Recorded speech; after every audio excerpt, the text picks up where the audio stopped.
जानवर जे अंदर कहिड़ा ऐब आहिनि जंहिंजे करे कुर्बानी न थींदी आहे। हिकिड़ी हदीस पाक में नबी साईं 4 ऐब बयान फरमाया। ॿिया बि कुछ ऐब आहिनि पर 4 ऐब हिकिड़ी हदीस पाक में नबी साईं बयान फरमाया। नबी साईं फरमायो अहिड़ो लंगड़ो जानवर ज़बा न कयो जंहिंजी लंगड़ाइप ज़ाहिर हुजे, जंहिंजी लंगड़ाइप वाज़े हुजे उनखे भी ज़बा न कयो।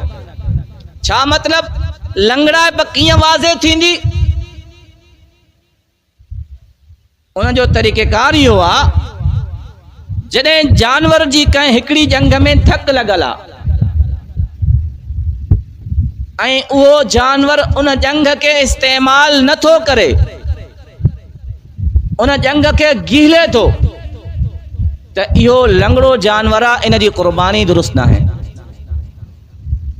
ऐं जेकॾहिं जंग जे अंदर का मामूली तकलीफ़ आहे पर उहो जानवर उन जंग के ज़मीन ते रखी इस्तेमाल तो करे, गीले न तो इस्तेमाल तो करे, उन ते ज़ोर ॾेई उनखे हलाए थो, मतलब त इहो मामूली मसलो आहे, लंगड़ो जानवर न आहे, इन जी कुर्बानी दुरुस्त आहे। ॿियो ऐब नबी साईं फरमायो जेको जानवर अंधो हुजे उन जी कुर्बानी दुरुस्त न आहे। जंहिंजी बीनाई बिल्कुल ख़त्म थी चुकी हुजे, उनखे काई शइ नज़र न अचे, त इहो भी ऐबदार जानवर आहे। मामूली थोड़ी घणी जेकॾहिं अखियुनि में तकलीफ़ आहे, अखियुनि में पानी थो अचे, पोइ थोड़ो घणो माण्हू इलाज कराए, मुकम्मल बीनाई ख़त्म आहे, पोइ इहो ऐबदार जानवर आहे। टियों ऐब नबी साईं फरमायो बीमार जानवर जी कुर्बानी न कयो जंहिंजी बीमारी वाज़े हुजे, जंहिंजो मर्ज़ ज़ाहिर हुजे। हाणे मर्ज़ जी कीअं ख़बर लॻंदी त कहिड़ी बीमारी में कुर्बानी कजे कहिड़ी में न कजे? इन जो उसूल इहो आहे जानवर खे जेकी भी बीमारी लॻल आहे, जेकॾहिं उन बीमारी जे करे जानवर गाह नथो खाए, का भी शइ खाए नथो, चरे नथो, मतलब इहो इंतिहाई बीमार आहे, हाणे इन जी कुर्बानी दुरुस्त न आहे। बाक़ी जेकॾहिं को मामूली मसलो आहे, मामूली का बीमारी आहे, हल्को फुल्को बुखार आहे ऐं उहो जानवर गाह खाए थो, त पोइ उन जी कुर्बानी दुरुस्त आहे।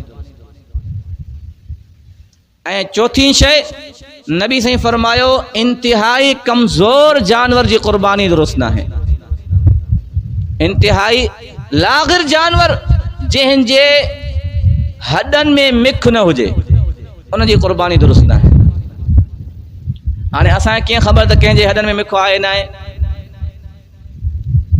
उन जो उसूल उलमा इहो बयान फरमायो आहे जेकॾहिं जानवर एॾो कमज़ोर आहे, एॾो लाग़िर आहे जो हली भी नथो सघे, उन जे जंगनि में हलण जी ताक़त भी न आहे, त इहो ऐबदार जानवर आहे, इन जी कुर्बानी भी दुरुस्त न आहे। ऐं सिंगनि जे मामले में जंहिं जानवर जा सिंग मुंढों टुटल आहिनि जड़ खां, त उहो भी ऐबदार जानवर आहे। हा जेकॾहिं सिंग जो मुंढ मौजूद आहे, मथों थोड़ो घणो टुटल आहे, भलिया अधु टुटल हुजे, अधु खां वधीक टुटल हुजे, पर उन सिंग जो जेको मुंढ आहे उहो मौजूद आहे, त इन जानवर जी कुर्बानी दुरुस्त आहे। मुंढ न आहे पोइ ऐबदार जानवर आहे, पोइ इन जी कुर्बानी दुरुस्त न आहे।